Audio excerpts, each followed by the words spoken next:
आपल्या जागेवर उभं राहूया आणि आपल्या भक्तीला आपण सुरुवात करूया. नमा परम मंगला गौरव तुला. आपलं भक्तिगीत गाऊया आणि या भक्तिगीताने एक वार पुन्हा आपल्या भक्तीला आपण सुरुवात करूया.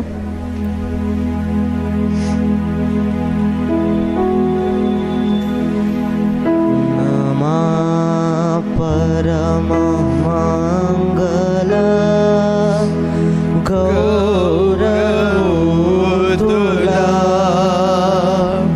परम वत्सला. नमा परम मंगला गौरव तुला परम वत्सला.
प्रार्थना करूया.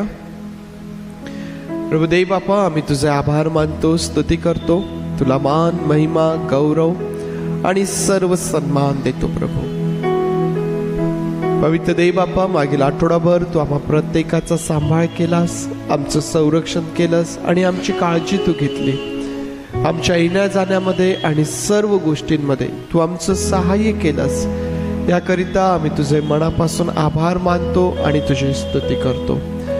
प्रेमळ देव बापा, आज एक वार पुन्हा आम्ही तुझ्या समोर येत असताना तुला विनंती करतो, आमच्या अपराधांची आणि आमच्या चुकांची तू आम्हाला क्षमा कर. आम्हाला धू, शुद्ध कर आणि पावित्र्याने युक्त होत तुझी आराधना करण्याकरिता एक वार पुन्हा आज तुझं सहाय्य आम्ही मागत आहोत. होय प्रेमळ देव बापा, तुझी उपस्थिती आम्ही मागत आहोत. तू ये, आपल्या मंडळीमध्ये उपस्थित तू राहा आणि प्रभू आज आमच्या या ठिकाणी एकत्र येणं तू आशीर्वादाचं कर. आम्ही सर्वजण स्वतःला तुझ्या सामर्थ्यशाली हातात देत आहोत. तुझे आभार मानून आजची भक्ती तुझ्या हातामध्ये देत ही प्रार्थना प्रभू येशू याच्या नावात मागतो, म्हणून तू ऐक. आमेन आमेन. बसूया आपण. गीत गात प्रभुदेव बापाचा आभार मानूया. उपासना संगीतामधून 34 नंबरचं जे गीत आहे 34, देव माझा पाळणार नाही उणे पडणे. उपासना संगीतातून 34 नंबरचं हे गीत. ईश्वराची दया किती थांग तिचा लागेना या चालीवर आणि त्याच ध्रुपदासह आपण हे गीत गाणार आहोत. देव माझा पाळणारा.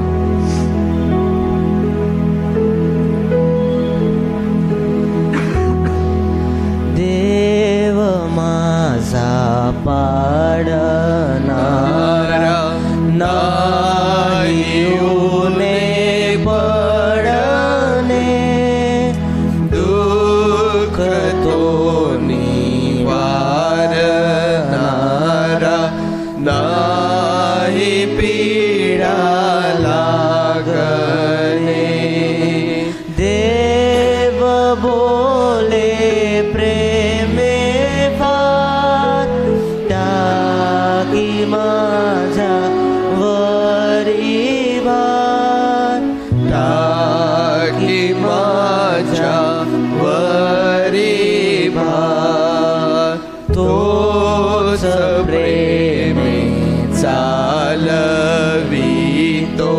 रम्य व्याकुरणी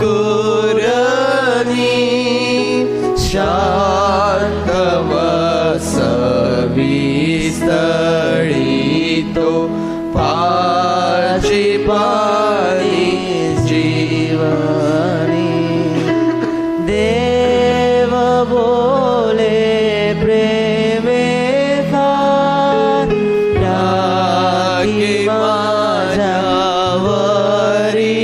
भार टाकी माझ्यावरी भार मी सुमार्गाला सोडिता शोधुनी तो आणि तो हस्ती मला वळविता मोठी कृपा दावितो देव बोले प्रेमे फार टाकी माझ्यावरी भार टाकी माझ्यावरी भार तो मला आधार देता लागेनाची कधी बाय मृत्यू केली तुनी नेला तो जीवाचा पूर्णाशय देव बोले प्रेमे फार टाकी माझ्या वरी भार टाकी माझ्या वरी भार सर्व जग हो वैरी तोच माझा मेंढपा तो समर्थ तो कैवारी हर्ष देतो सर्व काळ देव बोले प्रेमे फार टाकी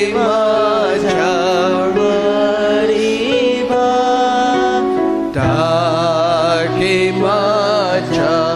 माझ्यावरी भार दया त्याची जन्म भरी नाही नाही संपना हर्ष पूर्ण त्याच्या घरी सर्वदा मीराना देव बोले प्रेमे टाकी माझ्यावरी भार टाकी माझ्यावरी भार. पवित्र शास्त्रामधून यावेळेस एक स्तोत्र आपण वाचूया. स्तोत्र संहिता 101.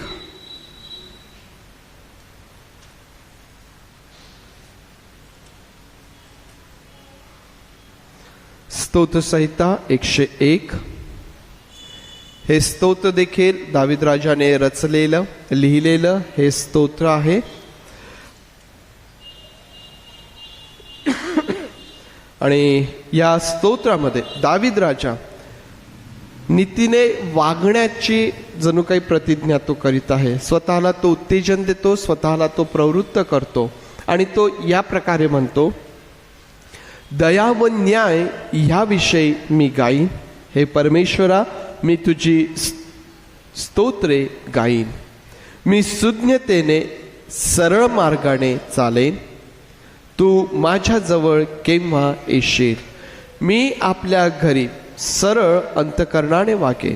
मी अनुचित गोष्ट आपल्या नेत्रांसमोर येऊ देणार नाही. अनाचाराचा मी तिरस्कार करीतो, तो मला बिलगणार नाही. हृदयाची कुटिलता मला सोडून जाईल. मी वाईटांशी परिचय ठेवणार नाही. आपल्या शेजाऱ्याचे गुप्तपणे चहाडी करणाऱ्यांचा मी विध्वंस करेन. जो कुर्रेबाज व गर्विष्ठ मनाचा आहे त्याची मी गय करणार नाही. देशातील विश्वासू जन माझ्याजवळ राहावे म्हणून माझी त्यांच्यावर नजर असते. सात्विक मार्गाने चालणारा माझा सेवक होईल. कपट करणाऱ्याला माझ्या घरात थारा मिळणार नाही. असत्य बोलणारा माझ्या दृष्टीपुढे टिकणार नाही. देशातल्या सर्व दुर्जनांचा मी रोज सकाळी विध्वंस करीत जाईल. म्हणजे परमेश्वराच्या नगरातून दुष्टाई करणाऱ्या सर्वांचा उच्छेद होईल. परमेश्वर देवबाप ही वचने आपल्याकरिता आशीर्वादाची करो. या स्तोत्रामध्ये स्तोत्रकर्ता दावीद राजा काही गोष्टी करण्याचं तो ठरवताना आम्हाला दिसून येतो. आणि हे कशासाठी तर एक गोष्ट वचन 2 मध्ये तो असं म्हणतो, तू माझ्याजवळ केव्हा येशील. परमेश्वराच्या समक्षतेची अपेक्षा या ठिकाणी हा दावीद राजा करत आहे.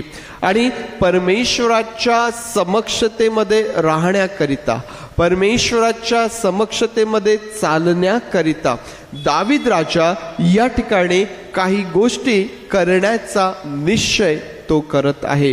काही गोष्टी तो त्या ठिकाणी ठरवित आहे. आणि ज्यावेळेस आम्ही या सर्व गोष्टींचं वाचन करतो, एक फार मोठी यादी आम्हाला आमच्या समोर प्राप्त होते की जी आम्हाला दैनंदिन जीवनामध्ये आम्ही कोणत्या गोष्टी करायच्या आणि कोणत्या गोष्टी नाही करायच्या, कोणत्या गोष्टी आम्ही सोडून द्यायच्या याचं स्पष्ट मार्गदर्शन आम्हाला करतात. जणू काही या गोष्टी आम्हाला नीती मार्गाने चालण्याकरिता मदतनीस ठरतात. मदत त्याद्वारे आम्हाला प्राप्त होते परमेश्वराच्या समक्षतेमध्ये चालण्याकरिता, परमेश्वराच्या मार्गाने चालण्याकरिता.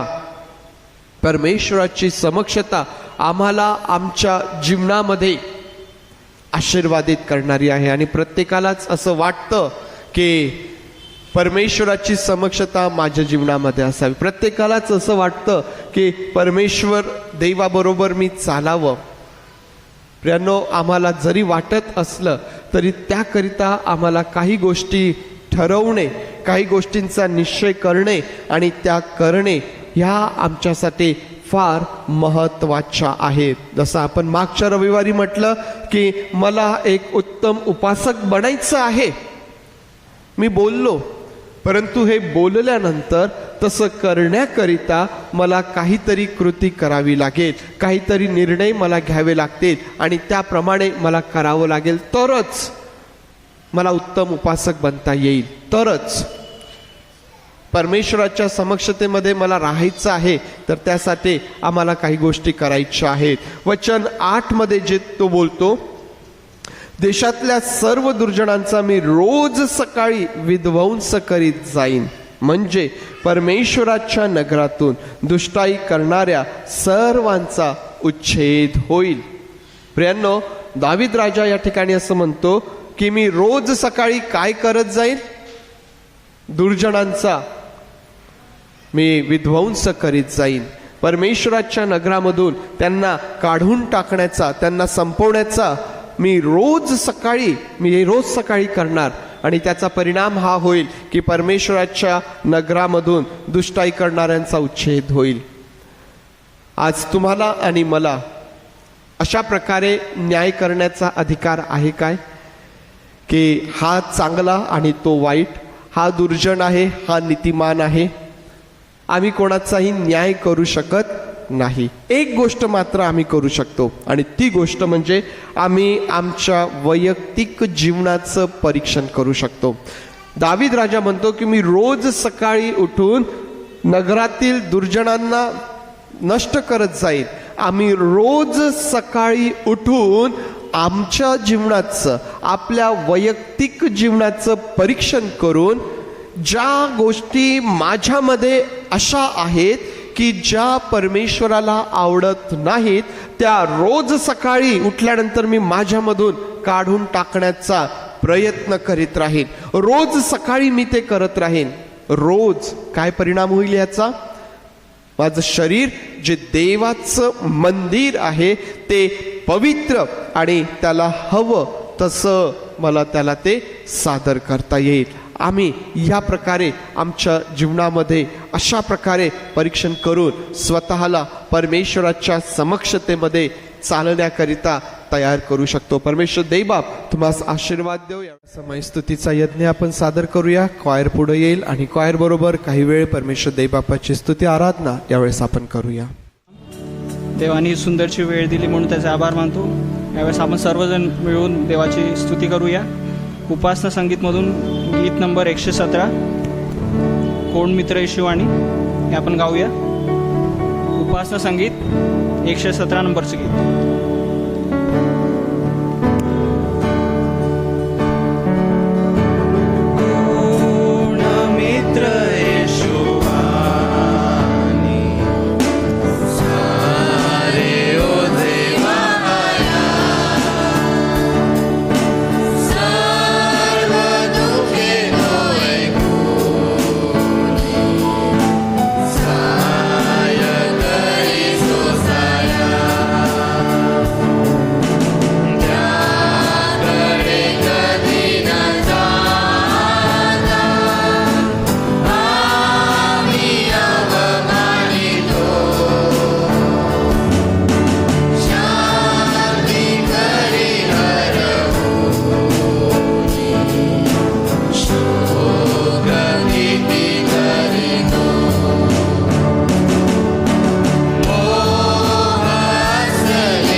यावेळेस आणखीन एक गीत गाऊया आपण. उपासना संगीत 298 नंबरचं गीत ख्रिस्त माझा तारणारा. उपासना संगीत 298 नंबरचं गीत ख्रिस्त माझा तारणारा.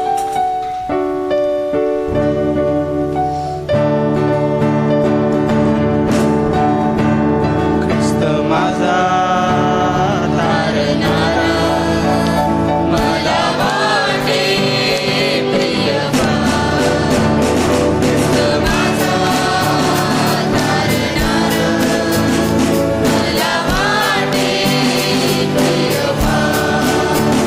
ज्या ज्या वेळी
यावेळेस आणखीन एक गीत गाऊया आपण देवाच्या स्तुतीसाठी. एक नवीन गीत आहे, भजो नाम जपो नाम प्यारा नाम येशू. आपण सर्वजण कॉयर सोबत मिळून हे गीत गाऊया.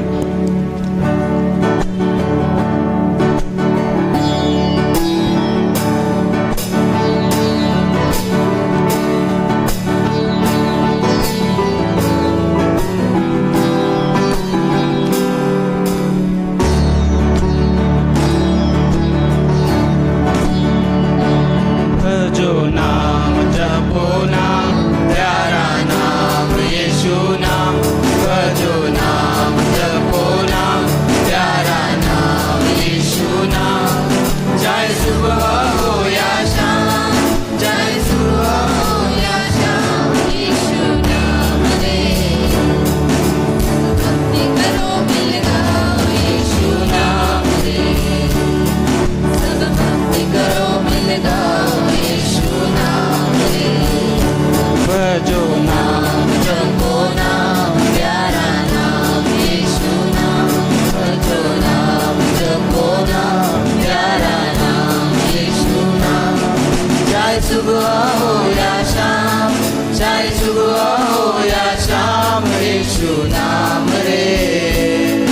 सब भक्ति करो मिल जाओ यीशु नाम रे. सब भक्ति करो मिल जाओ यीशु नाम रे.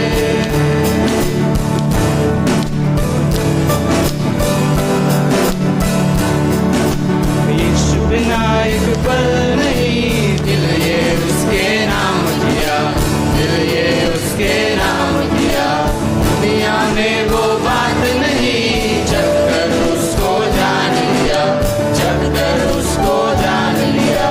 यीशु बिना एक पल नहीं, दिल ये उसके नाम दिया. दुनिया में वो बात नहीं, जब कर उसको जान लिया. यीशु पर ही मोह लगाया, उसका ही गुण गाना है. जय जयकार करो मिल सारे, धन्य मनाना है. भजो नाम जपो नाम प्यारा नाम यीशु नाम. भजो नाम जपो नाम प्यारा नाम यीशु नाम. चाहे सुबह हो या शाम, चाहे सुबह हो या शाम, यीशु नाम रे. सब भक्ति करो मिल गाओ यीशु नाम रे. सब भक्ति करो मिल गाओ यीशु नाम रे.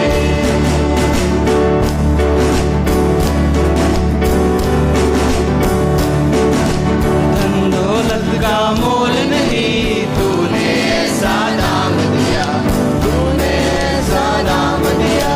धर्म कर्म के बंदों से मुझको है आजाद किया, मुझको है आजाद किया.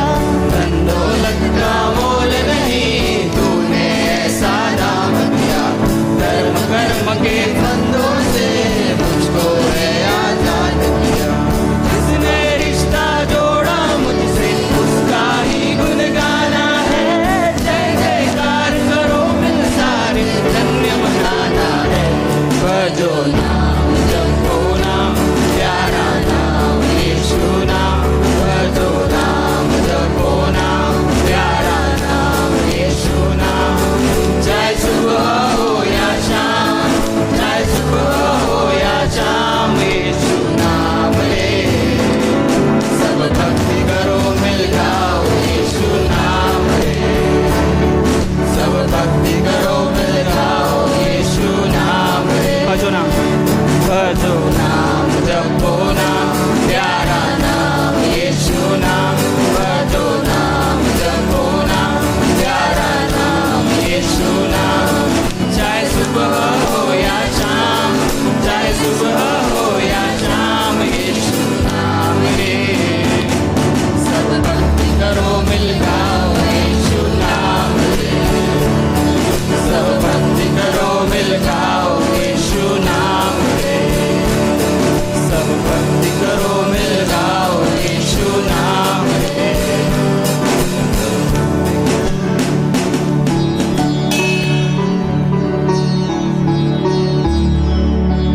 यावेळेस आपण सर्वजण आपल्या जागेवर उभं राहूया आणि प्रार्थनेमध्ये जात असताना आपण एक गीत गाऊ, हात उठाकर गाऊंगा.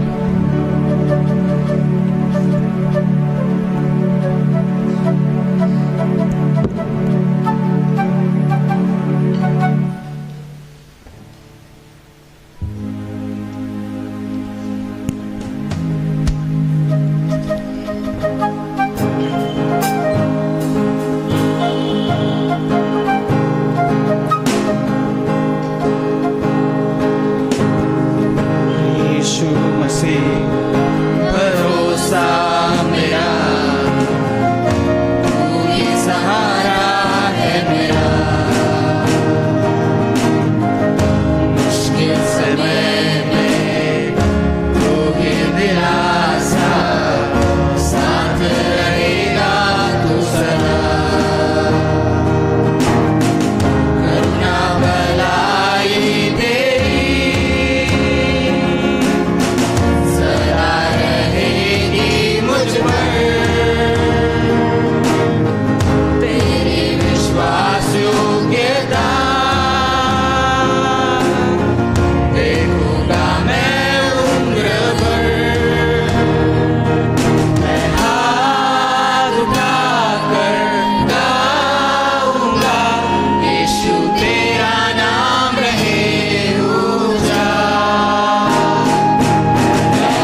यावेळेस आपण प्रार्थना करू.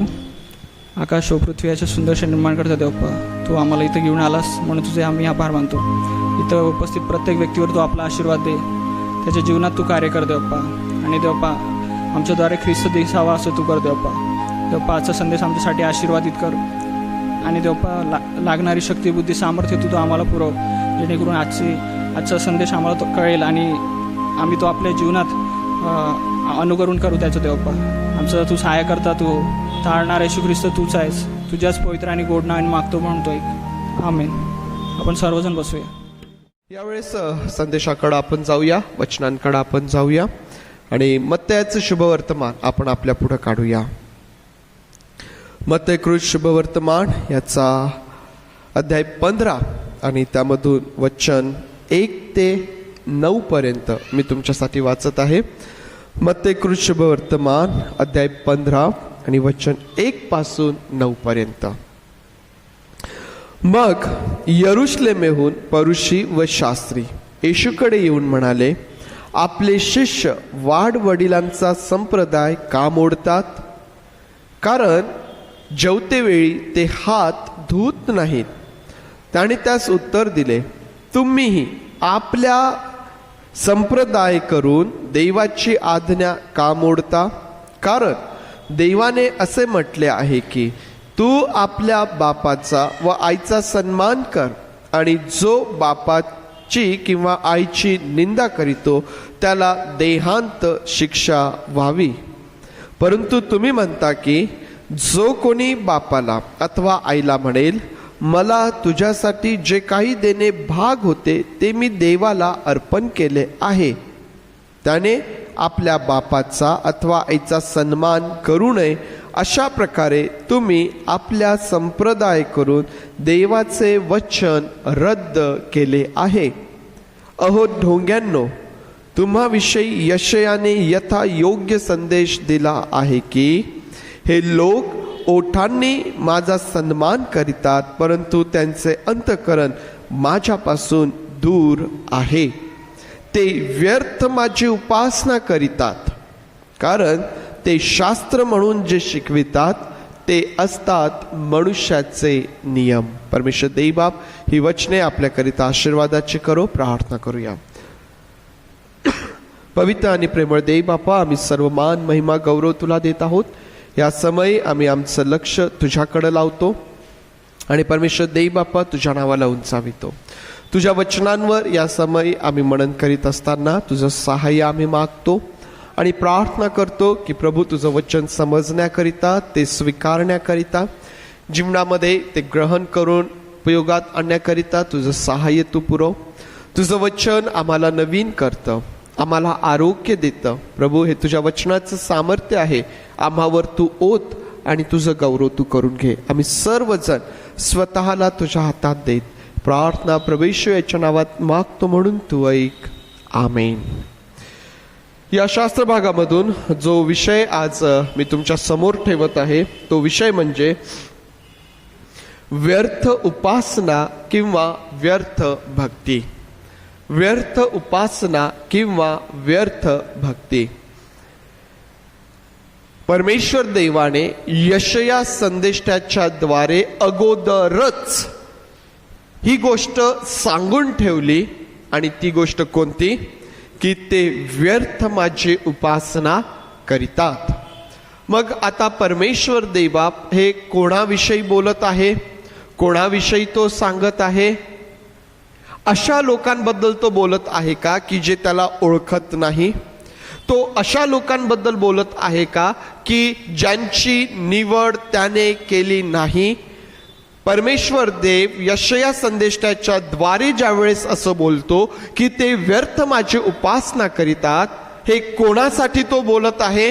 हे तो आपल्या स्वतःच्या लोकांकरिता बोलत आहे.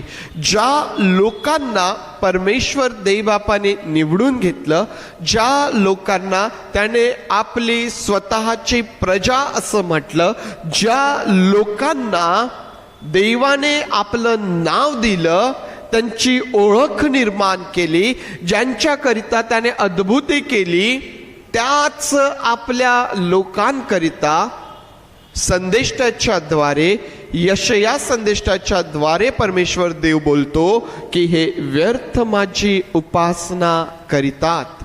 प्रियांनो, आज तोच विषय तुमच्या समोर आणि माझ्या समोर आहे.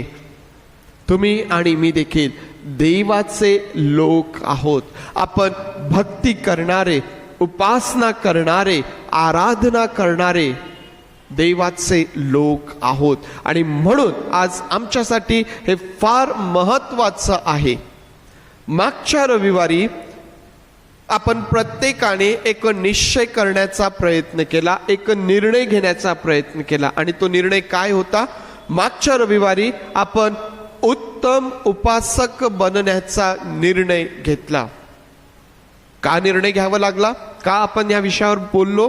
कारण आपण मागच्या रविवारी पाहिलं की पुष्कळदा असं होतं की आम्ही भक्ती मंदिरामध्ये येतो परंतु भक्ती करीत नाही.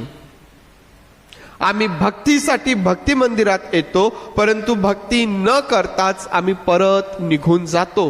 आणि याचा परिणाम हा होतो की भक्तीमध्ये जो आनंद आहे, परमेश्वराची जी समक्षता आहे, परमेश्वराचे जे आशीर्वाद आहे, यापासून आम्ही वंचित राहतो. ते आम्हास प्राप्त होत नाही. आणि त्याचबरोबर जेव्हा आम्ही भक्ती करिता तर येतो परंतु भक्ती करत नाही, अशा वेळेला भक्ती ही जणू काही एक कंटाळवाणा भाग त्या ठिकाणी आम्हाला वाटू लागतो. आणि म्हणून आपण प्रत्येकाने हा निर्णय घेण्याचा प्रयत्न केला की मला 2021 या सालामध्ये उत्तम उपासक बनायचं आहे. उत्तम उपासक कोणाला म्हणता येईल? जो देवाच्या इच्छेप्रमाणे त्याची उपासना करतो, आत्म्याने खरेपणाने त्याची उपासना करतो, जो भक्ती करण्याची एकही संधी सोडत नाही, आत्म्याने खरेपणाने भक्ती करतो. आणि महत्वाचं आम्ही त्या ठिकाणी पाहिलं की जो भक्तीचं जीवन जगतो, ज्याच्या जीवनाकडून परमेश्वर देवाला आनंद होतो, संतोष वाटतो, अशा प्रकारचं जीवन जगणे उत्तम उपासक आम्हाला बनायचं आहे. आज आपण पाहत आहोत की व्यर्थ उपासना किंवा व्यर्थ भक्ती. तुमच्या लक्षात येईल की आजचा विषय देखील हा कालच्या किंवा मागच्या रविवारच्या विषयाशी संबंधित, निगडीत, त्याच्याशी जुळलेला अशा प्रकारचा आहे. मला उत्तम उपासक बनायचं आहे, परंतु उत्तम उपासक बनत असताना मला हे देखील लक्षात घ्यायचं आहे की केव्हा भक्ती ही परमेश्वरासाठी व्यर्थ आहे, केव्हा तो असं म्हणतो की हे व्यर्थ माझी उपासना करीतात, हे देखील आम्हाला समजून घेणं तितकंच महत्वाचं आहे. शास्त्रभाग आम्हा सर्वांच्या परिचयाचा आहे. आम्हाला या ठिकाणी आम्ही पाहतो की शास्त्री आणि परुषी लोक हे यरूशलेमेहून प्रभू ख्रिस्ताकडे येतात आणि त्याच्या समोर एक विषय ते मांडतात, एक प्रश्न ते त्याला विचारतात. आणि तो प्रश्न काय आहे? आपले शिष्य वाढ वडिलांचा संप्रदाय का मोडतात? काय करत होते त्याचे शिष्य? ते म्हणतात कारण जेवते वेळी ते हात धुत नाहीत. आणि ही तक्रार घेऊन जणू काही शास्त्री आणि परुषी प्रभू येशू ख्रिस्ताकडे आलेत. ही तक्रार ज्यावेळेस प्रभू येशू ख्रिस्ताने ऐकली, प्रभू येशू ख्रिस्त काय म्हणतो की तुम्हीही तसंच करता. आणि मग प्रभू येशू ख्रिस्ताने त्यांना त्यांची चूक दाखवून दिली. प्रभू येशू ख्रिस्ताने ते कशा प्रकारे मानवी नियम किंवा मानवी संप्रदायाच्या द्वारे दैवी वचन किंवा देवाचं वचन ते कशा प्रकारे रद्द करतात, हे सगळं स्पष्टीकरण, हा सगळा भाग आम्हाला या शास्त्र भागामध्ये पाहायला भेटतो. प्रियांनो, आज तुम्हाला आणि मला या गोष्टीकडे लक्ष लावायचं आहे की आपण जी उपासना करत आहोत ती देवाला मान्य होत आहे काय? यशया संदेष्टाच्या द्वारे प्रभू जे बोलला की ते व्यर्थ माझी उपासना करीतात, काय आज मी करत असलेल्या उपासनेबद्दल तर प्रभू त्या प्रकारे बोलत नाही ना? आम्हाला परीक्षणाचा हा भाग आहे. आम्हाला या गोष्टीचा विचार आमच्या जीवनामध्ये करायचा आहे. आणि म्हणून काही बाबी मी तुमच्या समोर ठेवत आहे. काही उपासना की ज्या आपण कळत न कळत आपल्या जीवनामध्ये करत असतो, त्या गोष्टी मी तुमच्या समोर ठेवत आहे. आणि त्या ऐकत असताना आम्हाला आपल्या वैयक्तिक जीवनाचं परीक्षण करायचं आहे. काय मी या प्रकारे उपासना करतो काय? त्याद्वारे परीक्षण करण्याच्या द्वारे आम्हाला जे आम्ही ठरवलेलं आहे की आम्हाला उत्तम उपासक बनायचं आहे, त्याकरिता पुढं जायचं आहे. आणि म्हणून पहिली बाब जी पहिली भक्ती किंवा जो प्रकार आम्हाला पाहायला भेटतो तो म्हणजे फॉर्मॅलिटी किंवा शिष्टाचार म्हणून भक्ती. पहिली भक्ती जी पुष्कळदा कळत न कळत केल्या जाते, ती कशी असते? फॉर्मॅलिटी किंवा शिष्टाचार म्हणून भक्ती, करावी लागते म्हणून भक्ती, आठवड्यामध्ये रविवार येतो म्हणून भक्ती, चर्चला जावं लागतं म्हणून भक्ती, करावी लागते म्हणून जी भक्ती केल्या जाते ती भक्ती. प्रियांनो, आता वेगवेगळ्या प्रकारचा शिष्टाचार फॉर्मॅलिटीज आपल्या प्रत्येकाला माहीत आहे. दैनंदिन जीवनामध्ये एकमेकांबरोबर आम्ही बोलत असताना, वागत असताना आमचे व्यवहार जे असतात त्या सर्व ठिकाणी काही फॉर्मॅलिटीज असतात, शिष्टाचार त्या ठिकाणी असतात आणि ते आपल्या सर्वांना माहीत आहे. प्रश्न हा आहे की किती वेळा ते आम्ही अंतःकरणापासून करत असतो. उदाहरणार्थ, आपण एकमेकांना भेटलो की आपण सलाम करतो एकमेकांना. किती वेळेस आपण सलाम अंतःकरणापासून करतो? कधी कधी आपला सलाम कसा असतो माहितीये? इकडून किंवा तिकडून जाता येत नाही, पाठ फिरवून जाता येत नाही आणि व्यक्ती पुढं आहे, मग जाऊ द्या सलाम म्हणून टाका, काय बिघडतं? पुष्कळदा होतं असं. ही एकच बाब नाही, जर आम्ही विचार केला तर आमच्या नातेसंबंधांमध्ये, आमच्या व्यवहारांमध्ये सर्व ठिकाणी ज्या फॉर्मॅलिटीज आम्हाला पाहायला भेटतात, पुष्कळ वेळेस अंतःकरणापासून त्या ठिकाणी न करता त्या कराव्या लागतात म्हणून केल्या जातात. मी फॉर्मॅलिटीजच्या विरोधात नाहीत, त्या चांगल्या आहेत, त्या असायलाच पाहिजे. परंतु प्रश्न हा आहे की त्या किती अंतःकरणापासून केल्या जातात, हा त्या ठिकाणी महत्वाचा भाग आहे. पुष्कळदा परमेश्वराची भक्ती करताना देखील आम्हाला तेच पाहायला भेटतं. पुष्कळदा परमेश्वर देई बापाची भक्ती करीत असताना देखील आम्हाला फॉर्मॅलिटी त्या ठिकाणी पाहायला भेटते. नाही गेलो, एक रविवार, 2 रविवार, आता तर जावंच लागेल. या रविवारी गेलो नाही तर पाळक साहेब येऊन विचारतील, काय झालं, तुम्ही का भक्तीला येत नाही? तरुण मुलांना प्रश्न पडेल, जर आपण नाही गेलो तर पाळक साहेब विचारतील काय झालं, म्हणून जाणे. म्हणून कोणीतरी आपल्याला बोलेल, कोणीतरी आपल्याला विचारेल, म्हणून कधी कधी आम्ही काही गोष्टी इच्छा नसतानाही करतो. इच्छा नसतानाही ज्यावेळेस आम्ही भक्तीसाठी बळजबरी येतो, यावं लागतं. प्रियांनो, खरंच अशी भक्ती परमेश्वर देवाला मान्य होईल काय? हा विचार करण्याचा भाग आम्हाला त्या ठिकाणी पाहायला भेटतो. भक्तीसाठी प्रीतीने भरलेलं अंतःकरण पाहिजे, फक्त फॉर्मॅलिटी किंवा शिष्टाचार नको. भक्ती जर आम्हाला करायची आहे तर त्याकरिता आमच्या अंतःकरणामध्ये देवाकरिता, ख्रिस्ताकरिता ते प्रेम, ती प्रीती पाहिजे. जे उपकार त्याने आमच्यावर केले त्याची जाणीव, त्याचा अनुभव पाहिजे आणि मग त्यातूनच आम्हाला परमेश्वराची भक्ती करता येणार आहे. जर आमच्या जीवनामध्ये अनुभव नाही तर प्रियांनो, कदाचित आम्हाला ते शक्य होणार नाही.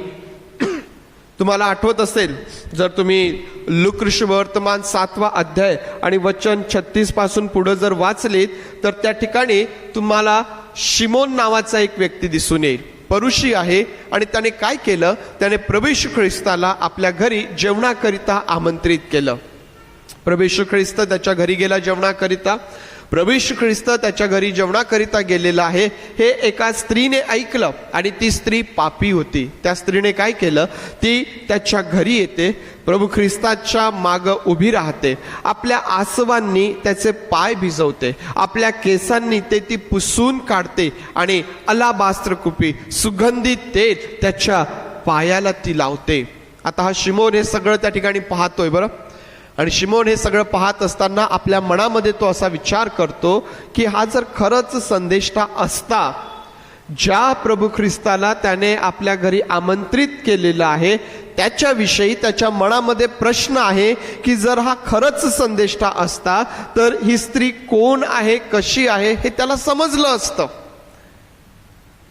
तुम्ही ज्यावेळेस शिमोनाची भूमिका पाहता तुम्हाला काय दिसून येईल माहिती काय, ज्यावेळेस प्रभू येशू ख्रिस्त शिमोनाला म्हणतो की मला तुझ्याबरोबर काहीतरी बोलायचं आहे, कारण प्रभूला त्या स्त्रीची स्थिती माहीत आहे, त्याला शिमोनाचे विचार माहीत आहे. आणि ज्यावेळेस प्रभू येशू ख्रिस्त त्याला म्हणतो की मला तुझ्याशी बोलायचं आहे, इतक्या आदराने शिमोन त्या ठिकाणी बोलतो, बोला गुरुजी, आदर देऊन.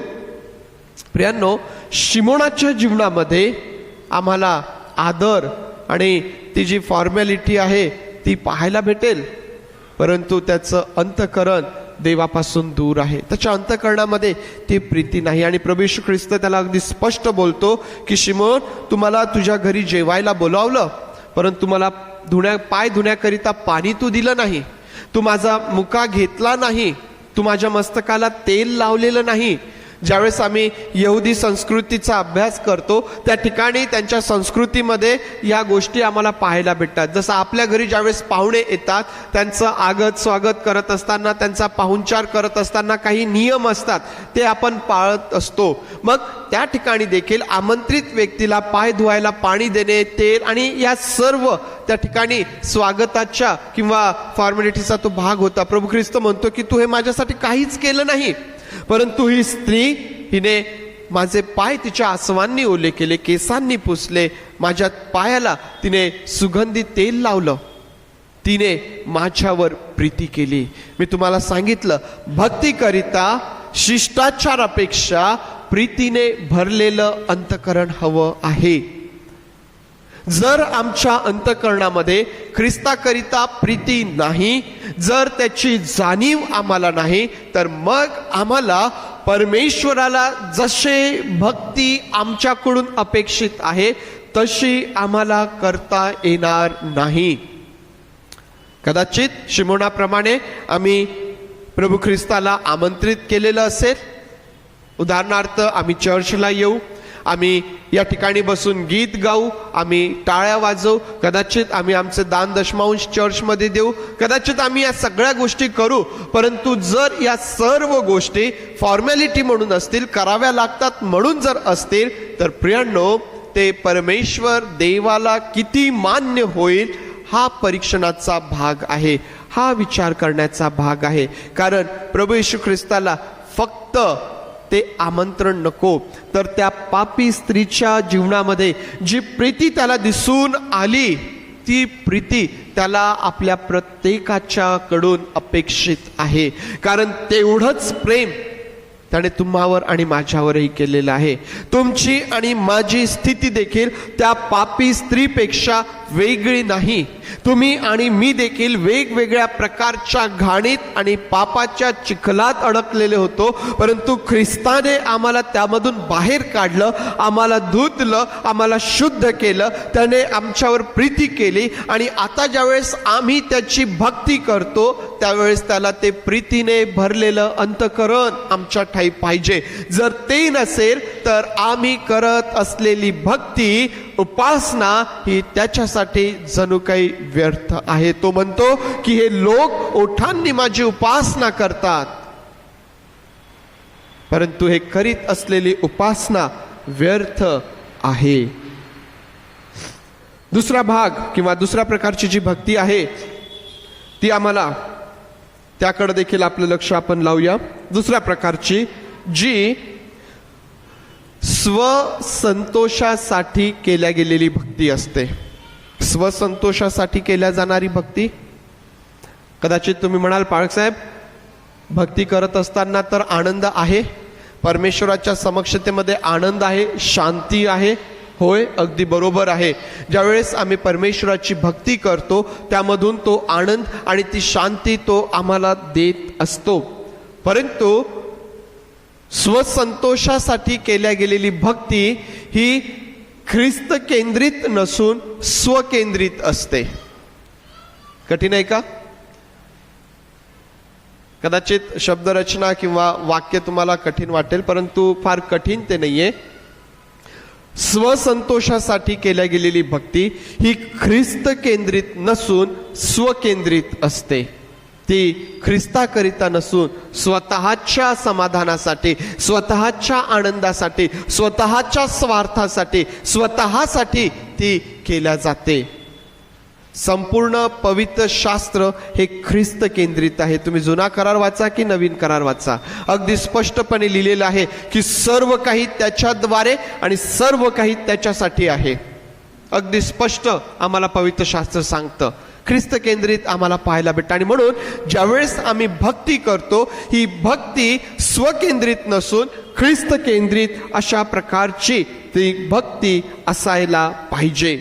स्वतःच्या समाधानासाठी, स्वतःच्या आनंदासाठी नसून देवाला संतोषविण्याकरिता. आणि ज्यावेळेस माझ्या जीवनामधून मी करत असलेल्या भक्तीच्या द्वारे देवाला आनंद मिळतो, देवाचा आनंद, देवाची शांती माझा आनंद परिपूर्ण करत असते.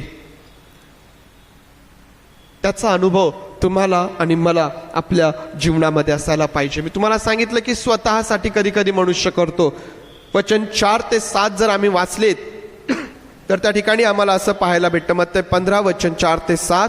कारण देवाने असे म्हटले आहे की तू आपल्या बापाचा व आईचा सन्मान कर, आणि जो बापाची किंवा आईची निंदा करीतो त्याला देहांत शिक्षा व्हावी. हा नियमशास्त्रातील नियम, देवाने मोशेच्या द्वारे दिलेला नियम आम्हाला या ठिकाणी पाहायला भेटतो. आता वचन 5 मध्ये आम्ही काय पाहतो? प्रभू येशू ख्रिस्त म्हणतो या शास्त्री आणि परुषी लोकांना, परंतु तुम्ही म्हणता की जो कोणी बापाला अथवा आईला म्हणेल मला तुझ्यासाठी जे काही देणे भाग होते ते मी देवाला अर्पण केले आहे, ते मी देवाला अर्पण केले आहे, त्याने आपल्या बापाचा अथवा आईचा सन्मान करू नये.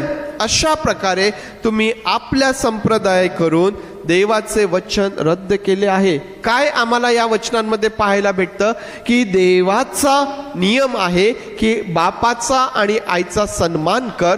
जो बापाची किंवा आईची निंदा करीतो त्याला देहांत शिक्षा व्हावी, हे अगदी स्पष्ट आहे. परंतु यहुदी लोकांनी काय केलं की नियमशास्त्रा व्यतिरिक्त आणखीन काही नियम त्यांनी बनवलेत. त्या नियमांपैकी हा एक नियम होता की जर एखाद्या व्यक्तीने आपल्या आईला किंवा बापाला असं म्हटलं की मला तुझ्यासाठी जे काही करायचं होतं, जे काही द्यायचं होतं, जी काही माझी जबाबदारी होती, जे काही माझं कर्तव्य होतं ते सगळं मी देवासाठी केलं, तुझ्याऐवजी मी देवाला ते अर्पण केलं, म्हणजे तो त्याच्या त्या कर्तव्यामधून, त्याच्या त्या जबाबदारीमधून सुटला. आता त्याला आपल्या आईचं आणि वडिलांचं काही करण्याची आवश्यकता नाही. हा यहुदी लोकांनी केलेला नियम. प्रभू म्हणतो की तुम्ही याद्वारे देवाचं वचन रद्द केलेलं आहे. स्वतःच्या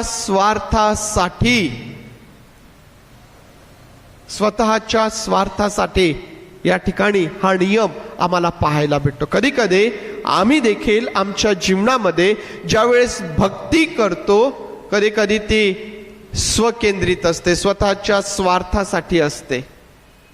परंतु जर अशा प्रकारची भक्ती जर आम्ही करतो तर ती देवाला मान्य होत नाही, ती व्यर्थ अशा प्रकारची आम्हाला पाहायला भेटते. प्रियांनो, स्वकेंद्रित भक्ती ही पुष्कळदा मनुष्यामध्ये गर्व निर्माण करते.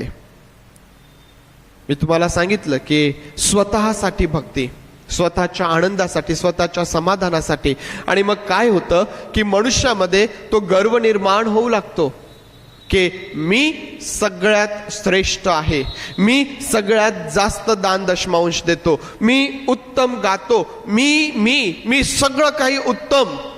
मग पुष्कळदा न कळत त्यातून गर्व आम्हाला त्या ठिकाणी पाहायला भेटतो. प्रियांनो, स्वकेंद्रित भक्ती आमच्या ठाई गर्व उत्पन्न करीते, परंतु ख्रिस्त केंद्रित भक्ती आम्हाला आमच्या ठाई ख्रिस्ताची वृद्धी आणि आमच्या स्वतःचा ऱ्हास करीते. हे आम्ही समजून घेतलं पाहिजे. याचा अर्थ हा नाही की आम्ही देण्यामध्ये किंवा इतर गोष्टींमध्ये मागं राहावं. नाही, आम्ही ख्रिस्ताकरिता, आम्ही देवाकरिता सर्व गोष्टींमध्ये पुढं असावं. देण्यामध्ये असेल, गाण्यामध्ये असेल, सेवेमध्ये असेल, प्रत्येक गोष्टीमध्ये आम्ही सर्वांच्या पुढं असावं. परंतु सर्वांच्या पुढं असताना आम्ही स्वतःला पुढं करण्यापेक्षा आम्ही ख्रिस्ताला पुढं करणारे असावं. हे आमच्यासाठी फार महत्त्वाचं आहे. स्वकेंद्रित भक्ती कधी कधी आम्हाला ख्रिस्तापासून दूर नेते. सैतान परमेश्वराच्या समक्षतेमध्ये काय करत होता? काय जबाबदारी होती त्याची? परमेश्वराच्या समक्षतेमध्ये परमेश्वराच्या समोर उभं राहून तो काय करायचा? स्तुती करायचा, पुढारी पण करायचा. त्या ठिकाणी पुढारी पण करायचा. परमेश्वराच्या आराधनेमध्ये पुढारीपणाची जबाबदारी सैतानाची होती. परंतु गर्व निर्माण झाला आणि परमेश्वराच्या समक्षतेमधून खाली फेकण्यात आलं. गर्विष्ठपणा जर आहे तर परमेश्वराच्या समक्षतेमधून आम्ही बाहेर फेकला जातो. जर प्रीतीऐवजी गर्विष्ठ अंतकरणाने आम्ही परमेश्वराच्या भक्तीकरिता येतो तर ती भक्ती परमेश्वरासाठी व्यर्थ आहे.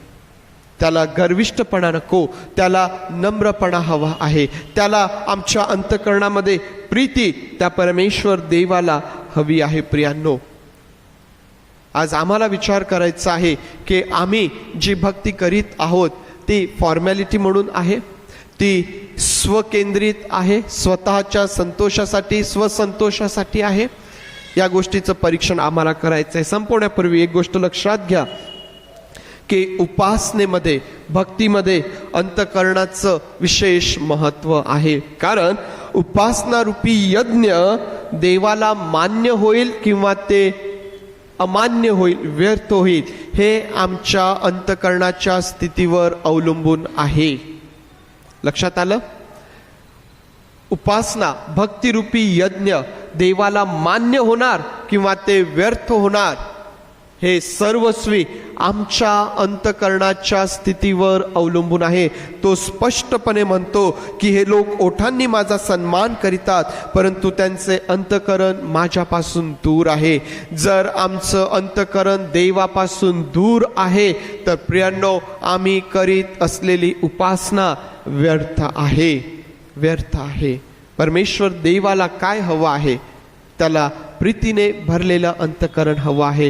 त्याला आत्म्याने आणि खरेपणाने भक्ती करणारे, उपासना करणारे लोक त्याला पाहिजेत. प्रियांनो, यावेळेस आपले डोळे आपण बंद करूया आणि आपले डोळे बंद करू आणि जे वचन आज तुमच्याकडं आणि माझ्याकडं आलेलं आहे त्याद्वारे आपण स्वतःचं परीक्षण करूया. ज्या प्रकारे दावीद राजा म्हणतो की मी रोज सकाळी उठून नगरातील दुर्जनांचा विध्वंस करीत जाईन. आज आम्हाला आमच्या जीवनाचं परीक्षण करून अशा सर्व गोष्टी आमच्यामधून काढून टाकायच्या आहेत. आज त्याकरिता प्रभुदेव बापाचं सहाय्य मागा. आपण करीत असलेल्या भक्तीचं परीक्षण करा. आज माझं अंतकरण देवापासून दूर आहे काय?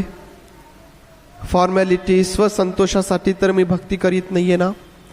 भक्ती करीत असताना मला कुठल्या गोष्टीचा गर्व आहे काय? परमेश्वराच्या दृष्टीने आज माझं अंतकरण कसं आहे? यज्ञ अर्पण हाबेलाने पण केलं आणि कायनाने पण केलं. देवाने एकाच्या यज्ञाचा, अर्पणाचा आदर केला. आज परमेश्वर देव आम्ही करीत असलेल्या उपासनेचा आदर करतो काय, करणार काय? हा प्रश्न स्वतःला करा. ही संधी आहे परीक्षणाची आणि सुधारणुकीची. असं काहीच नाही की जे त्याने आपल्यासाठी केलेलं नाहीये. असं काहीच नाही की ज्याद्वारे आम्ही स्वतःचं अंतकरण त्याच्या प्रीतीपासून राखून ठेवावं, सर्व त्याने आमच्यासाठी केलंय. आम्हीही सर्वस्वाने त्याच्यावर प्रीती करावी. आत्म्याने आणि खरेपणाने उपासक होण्याकरिता, उपासना करण्याकरिता स्वतःला त्याच्या हातात द्यावं. होय प्रभू राजा, तुझे मनापासून आभार मानतो आणि स्तुती करतो. आम्ही सर्वजण तुझ्या समोर आहोत आणि आज आमची प्रत्येकासाठी हीच प्रार्थना आहे प्रभू. तुला हवे तसे उपासक तू आम्हास बनव. जी तुझी इच्छा आमच्यासाठी आहे ती तू पूर्ण कर. पुष्कळदा आम्ही कळत न कळत व्यर्थ उपासनेमध्ये स्वतःला व्यस्त करून घेतो. तू आमचं सहाय्य कर आणि आज या ठिकाणी बसलेल्या प्रत्येकाच्या जीवनामधून उपासनारूपी यज्ञ, भक्तिरूपी यज्ञ जो केला जाईल त्याद्वारे पवित्र देवबापा तुला आनंद व्हावा, त्याचा तू आदर करावा आणि आशीर्वादित करावं. म्हणून प्रभू मी प्रत्येकाला तुझ्या हातात देतो. तुझे मनापासून आभार मानतो, स्तुती करतो आणि ही प्रार्थना प्रभू येशू याच्या नावात मागतो म्हणून तू ऐक. आमेन, आमेन. यावेळेस आपण सर्वजण उभं राहूया. प्रभूने शिकवलेली प्रार्थना म्हणूया. सुवंद देव परात्पर हे गीत गाऊया, आशीर्वाद घेऊया. हे आमच्या स्वर्गातील बापा, तुझे नाम पवित्र मानले जाव. तुझे राज्य जसे स्वर्गात तसेच पृथ्वीवर तुझ्या इच्छेप्रमाणे हो. आमचे रोजची भाकर आज आम्हास दे, आणि जसे आम्ही आमच्या ऋण्यास ऋण सोडले आहेत तसेच तो आमचे ऋणे आम्हास सोड, आणि आम्हास परीक्षेत आणू नकोस तर आम्हास वाईटापासून सोडे. कारण की राज्य, सामर्थ्य आणि गौरव हे सर्व काळ तुझेच आहेत. आमेन. देवा परात्पर स्तवा हो त्याला खालीवर तो बाप पुत्र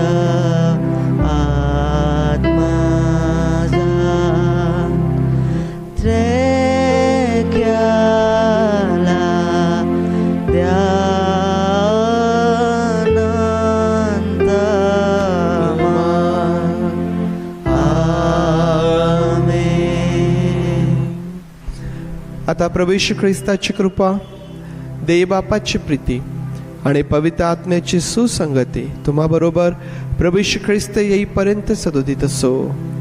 आमेन.